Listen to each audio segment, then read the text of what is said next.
Hi friends, it's Raina. And Drew. And we are Instant Movie Reviews with Raina and Drew. Our whole shtick is that we are in the car. We tell you our first impressions of a film that we're going to see, whether we have any or not. Sometimes we see the trailer, sometimes we don't. And then we record our first reaction right into the theater as soon as we've seen the film. And we do try to keep it spoiler-free because we tend to see these films early access. What are we seeing today, Drew? So being spoiler-free is going to be especially important today. We are seeing the new Knives Out mystery called Wake Up Dead Man, which is an anthology series starring Daniel Craig as the inspector, and that's basically the only character that goes across the three films. The whole franchise. Yeah. And he has a boyfriend. Yes. Hugh Grant? Yeah. Yeah. Benoit Blanc. I absolutely loved the first one. It came out of nowhere. I was not expecting it to be as good as it was. I love a good whodunit. I'm like a Sherlock Holmes girl. Agatha Christie, like all that. I love it. And second one, I was hopeful, and it nailed it. It was just as good. Okay, I was worried you were going to say you didn't like Glass Onion for a second. No, that was brilliant. No, I thought it was brilliant. In both cases, I thought the mystery of whodunit was brilliant as well. I thought they were both really good. I love the cameos, the cast of characters that we have for everything. It often brings together some of my most favorite actors, and I'm super stoked for this. And this is another example, like Frankenstein, of a Netflix film that has come to theaters and it's going to go to Netflix pretty quickly. Yeah. So do we know how long this is in theaters for? I think it's like just a 1 week engagement. At first it looked like it was just yesterday's screenings and today, but now new showtimes have come out. It is playing for a few more days, but I mean, Frankenstein was not in theaters for long at all before they yanked it and put it on Netflix. Yeah, so the premise of this seems to be that a priest has been murdered, but he seems like he was very beloved. So not your typical religious whodunit where the person has like a million skeletons in the closet. It really seems like, from the trailers at least, that the characters genuinely care about this guy, but there does seem to be a bit of like the religious mystery so going it's not on. like a bunch of vicious backstabbing like in Knives Out and Glass Onion. Oh, I'm sure there'll be vicious backstabbing. But I guess I mean that we tend to fall into these tropes when religion is being used as the vehicle for mysteries, and it's usually like oh, they're trying to raise the Antichrist. They're not actually religious. Or the priest is a predator of some sort, and that's why he was murdered. I think that's low-hanging fruit. So I don't think that is where it's going. I don't think. They tend to be, these mysteries tend to have a lot of moving parts, and they tend to be more than one-dimensional. So I'm very hopeful that it's going to be good. Well, it's getting good buzz so far, so I'm definitely looking forward to it. And yeah, we're just in the parking lot. We're going to go in, grab some popcorn. I haven't actually eaten yet, so this is going to kind of be my dinner, but it's an earlier showtime than we're used to. It is, and I do want to say to folks, I'm sorry about the delay with our videos recently. We did see Predator Badlands. It is up on the YouTube page. Two things kind of delayed that for me. One, it was a big milestone birthday for me, and I was very distracted trying to prepare for that and then recover from that.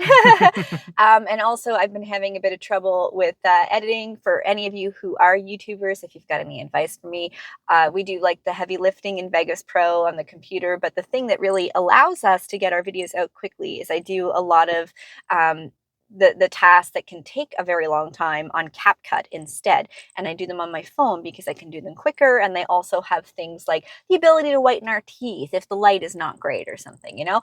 And the problem I'm having is that with the most recent updates, the ability to cloud save what I'm working on my phone and then put it on the computer and then render it on the computer, because it can take hours to render a video. That link seems to be broken. So I have to render on my phone again, which is overheating my phone, which sometimes make the rendering crash. And it also means I can't use my phone for hours at a time. So it took me forever to get Predator Badlands out. For this film, I'm just going to edit it right on my computer from the get-go. I won't have as many features, and it might be a little slower in the beginning, but at least it'll get done. But hey, you know, it's like Black Friday sales are coming up, Christmas sales are coming up. If you know of a really mobile friendly video editing service, let me know what you think. Help us out if you're in the know, because anything that we could use to make this process a little bit easier would be definitely appreciated. And I want to make us good videos. I don't always want to be slapping things together because I've taken so long to do the initial editing. I like being able to have our outtakes and things in the end, funny stuff. So yeah. Anyway, I just wanted to give you that little message and context because we are almost at 60 subscribers as well, Drew. We're getting close. We're very close, which is cool. So it hasn't even been a year. I think it's been like 8 months or something. We started in February with the monkey. Yeah. So it's doing 9 months. So yeah, we are doing really well, I think, for our first year on YouTube. So thank you for that. And we're gonna go see the latest in Knives Out, Wake Up Dead Man.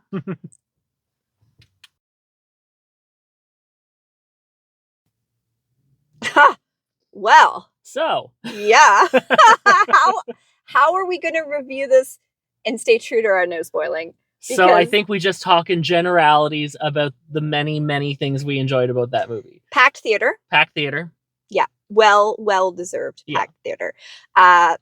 Fantastic cast. Who to you was standout in this cast? So Josh O'Connor, who the very first thing I'd ever seen him in was Challengers. Oh, we love Challengers. Very impressed with Challengers, and he's playing a very different kind of character in this. He's playing a young priest that has come to this, established church to be under sort of the tutelage, I guess, of Josh Brolin's lead monsignor. So he's been sent there basically like they're relocating him. He got in trouble for something. Not that kind of trouble. No. He's got in trouble. And he's got a good backstory. He's a very well-rounded character. The thing I liked about him and where I think he really shone is his vulnerability. And you may not know this about me. I'm ex-religious. I was very religious, just raised that way and kind of embraced it through my teens and then had like my little awakening as an adult and went, oh dear, that's not for me. Your anti-come to Jesus my moment. Yeah. However, not everything is bad. And there were aspects of my upbringing and my community and my church, and it's all Catholic, that were very beautiful and had some very inspiring pieces.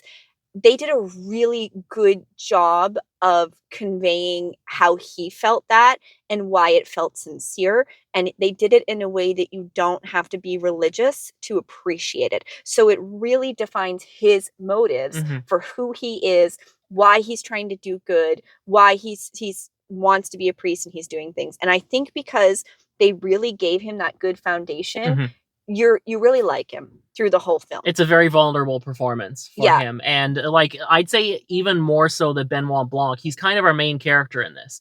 So if he didn't do a good job, the movie would not have been nearly as impactful. And I just thought that he was incredible. So Challengers and now this, I'm like, if I see this guy in a cast of something, I think I'm going to go see it. Yeah, because even Challengers was a different type of vulnerability. We really love that film, and I don't think we reviewed that. I think we hadn't started our channel yet. No. But we were really blown away and surprised by him in that film as well, right? And this was like, he kind of had this puppy dog look to him, and he really believed what he believed, and he just wanted to give love and support to people, and it was very earnest.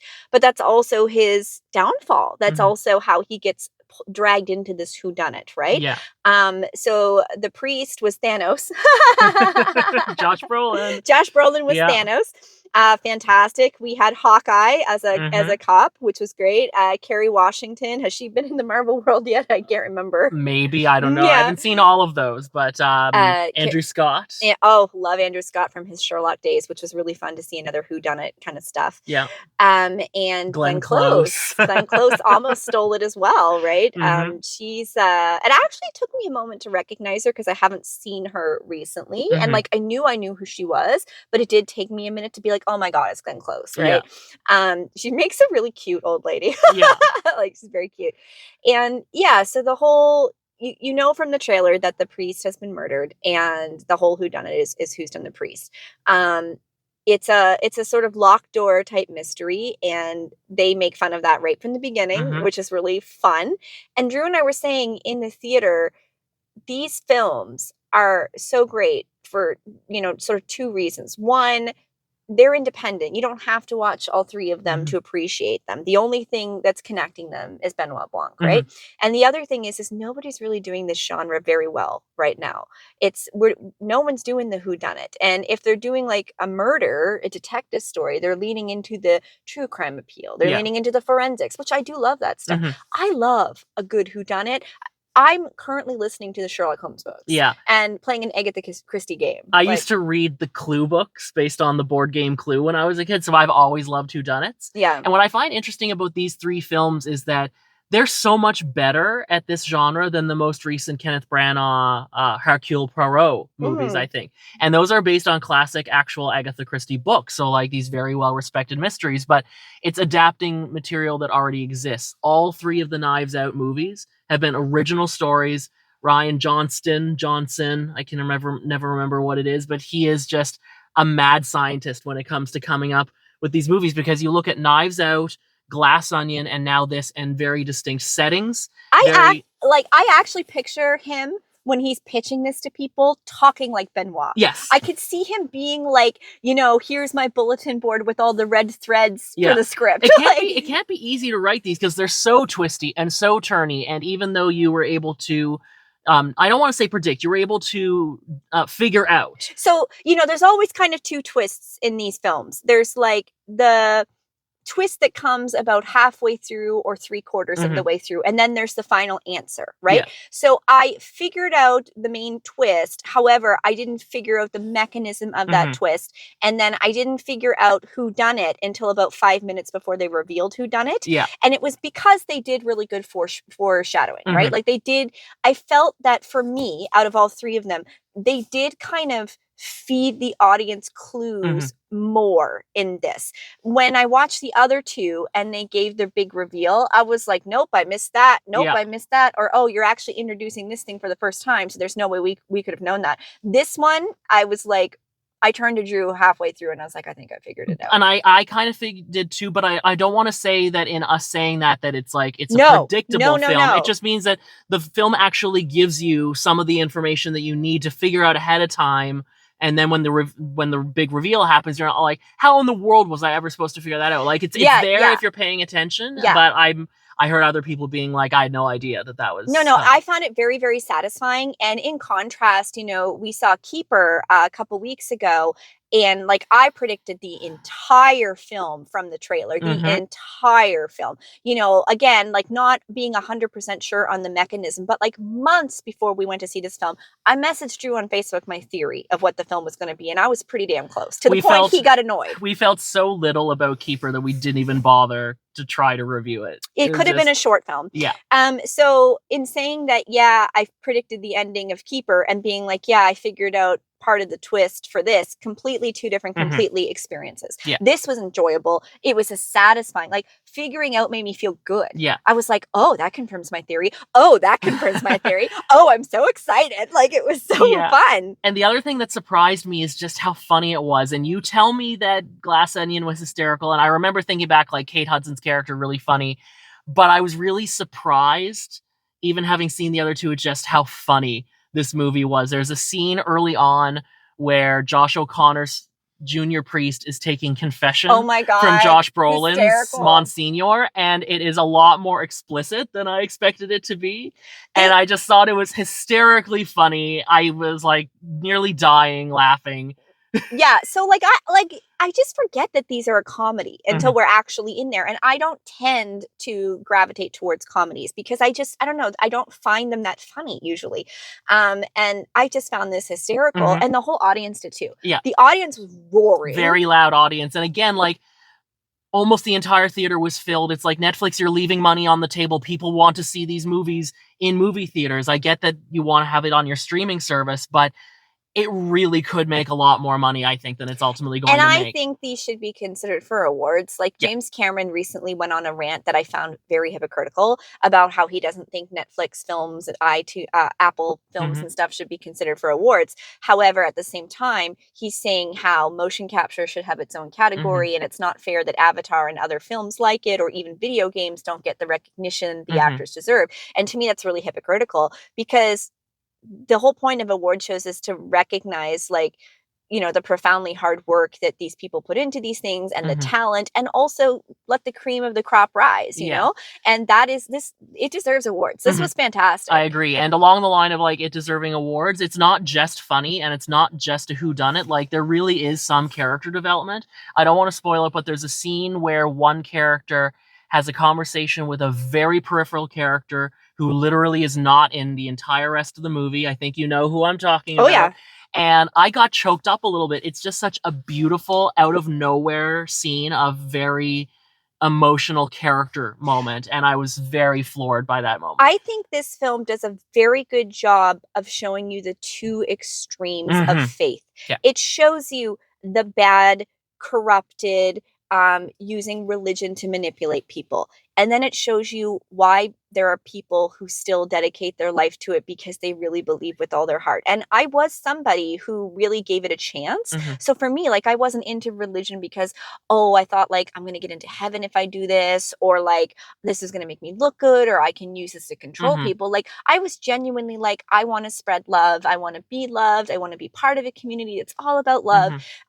Unfortunately, with religion, there's so many freaking asterisks, right? And that's why I'm not part of it anymore. But it just did such a good job that I feel like it's not going to matter if you're religious. I don't think you're going to come out of it offended. If you're not religious, I don't think you're going to come out of it being like, oh, well, that was trying to hit us over the head with a Bible. Like, I think it's going to appeal to everybody. That was the thing that really impressed me. I thought at first, oh, this is going to be just plainly anti-religion, just making fun of religion and religious people, but it doesn't do that. There's certainly elements of the negative sides of some aspects of religion, but it really comes out, again, not to spoil anything, but it's not an anti-religious film, but it also respects Benoit Blanc's character's atheism. Yeah, and it's not trying to pander to people, and it's also not trying to convert you either and like make you into religious. They pull a couple quick ones on you when you're kind of like, oh, are they doing this? Oh no, they're not. But they do that on purpose to get you going. Yeah. There are so many little jokes in this that I feel like on a second watch I'll be catching more things, But really, like, I'm just so impressed with the writing of this thing, and like you said, the sets were gorgeous. The music was great. The scenes, so many great actors. The guy who plays Samson, I can't think of his name, but wasn't that Thomas Haden Church? The guy who played Sandman in Spider-Man 3? Yes, it was Sandman, and he was also in George of the Jungle. Like, I remember him from George of the Jungle. Yes, he was Sandman. Yeah. That's right. Samson the groundskeeper. Yeah. It feels like you are in it, like you're part of a murder mystery, like you're playing it almost and trying to solve it. And that's what I love about these. I never ended up being able to get the edit up onto our YouTube, but I felt similar about Black Bag. Like, Black Bag was so good. I feel like we should put that review up at some point. I did find it, so I will do. It's just very long. Yeah. We talked for like 45 minutes about Black Bag. We can put up like a bonus episode at some point. Yes, I will. Yeah. I will, but that was another one too that it almost felt like it could have been a play. Like, it pulled us in and we were trying to solve it. We were really engaged in figuring it out, and it had a really good twist, and just the characters were also very well written in the dialogue. And this is just like that. So I just want more Benoit Blanc. We've had three in about 6 years, so we're kind of averaging every 2 years or so. I'm already being like, when is the next one coming? What is it going to be? And what is it going to be called? So I want to take a brief moment to talk about the titles of these movies, because I didn't want to put in the intro because I didn't want it to be too long. But each one of these movies is named after a slightly more obscure song by established rock bands. So Knives Out is an album track by Radiohead. Glass Onion is by the Beatles. And Wake Up Dead Man is a very obscure song from U2's 1997 pop album that so many people hate. I don't know why they hate it. I love it. But it's clearly a reference to that song since the other two are based. So I'm like, what is the next one going to be named after? A Rolling Stone deep cut? Yeah. A Coldplay deep cut? Like, what is it going to be called? Like, even the titles, it's like James Bond. Yeah. It's sort of ironic with Daniel Craig in it. But it's sort of fun to be like, what is the title going to be? Yeah.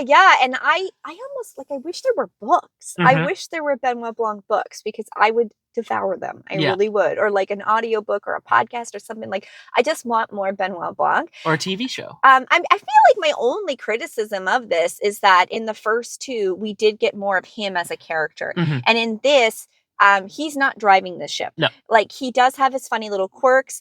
it's almost, he's not the narrator, but it's almost presented in a way where he's weaving the story a little bit, and the other characters are just the main focus. Yeah, it's not about him as a person in a way that like Glass Onion kind of got into his personal and even the first one did kind of bring him in and put a lot of focus on him because he was this big over the top character. But in this one, we already know what he's like. We already know his funny little things, and he looks good, and he's got all his little, he's got longer hair now, southern little things he's doing. But I almost kind of felt like the way his character came across is, I feel like Daniel Craig was like, oh yeah, I'll drop by and do another one of those. Yeah. And it feels like he fit it in, you know, like, not that it's bad or rushed. It just feels like he kind of squeezed it in. But I'm actually okay with Benoit himself taking a side step to focus on the characters who inhabit this church. He's a vehicle. He is a vehicle for the writers and the director and producers to like put forth these stories, you know, like he's the thing that puts them together. So anyway, how do you rate it? So I'm going to give it a 9 out of 10. And the only reason it's not a perfect 10 for me is I thought, to talk about Black Bag again for a second, that every single character got a real chance to shine, that there was something like very unique to focus on. And I don't want to spoil who, because that would give away, you know, maybe which characters are not as important. But there were just a couple of the cast that I appreciated the actors, I appreciated the performances. I could have used a little bit more from their characters in the overall putting together of this puzzle.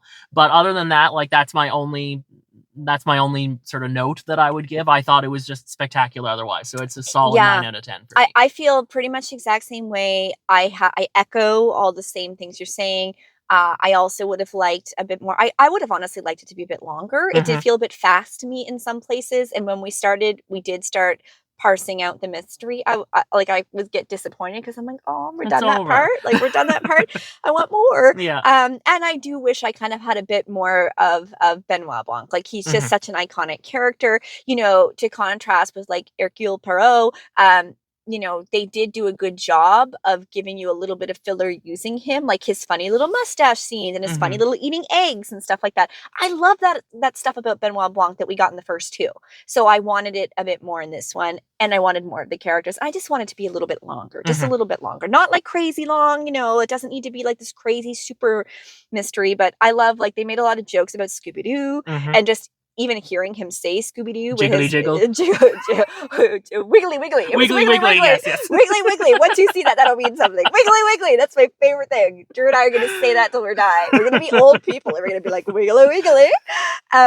Yeah, it's that kind of a film. It's that kind of a good film where you're going to come out of it with inside jokes if you go see it with people. And I do want to say, I think it's going to appeal to a wide age group. You know, Drew and I were there. There were people younger than us. There were senior citizens there. I'd say people, I think that couple we talked to at the end were in their 70s for sure. So definitely. And it was just really, really enjoyable. I don't know if you're going to be able to get to it in the theaters. It depends on the limited release, but absolutely worth a watch on Netflix for sure. I don't think you necessarily have to see it in the theater, but the audience does make it very fun. These movies are magic. I'm like, Knives Out 4, give it to me now. Like, let me just jump forward in time so I can see it. Yeah. I love this franchise. Yeah. What do we have coming up? Avatar. We have Avatar coming up. We've got the new Silent Hill film in January. Housemaid. We are going to see 28 years later The Bone Temple in January because we're already this far into the franchise, but I'm not expecting a whole lot. Why are we calling it Bone anything? Yeah. It's just floppy. The floppy temple. The floppy temple. Also, I did find the hype menu for Drew and I, so we can see the hype leaderboards, but we don't yet have the ability to hype other people. They're hype teasing us.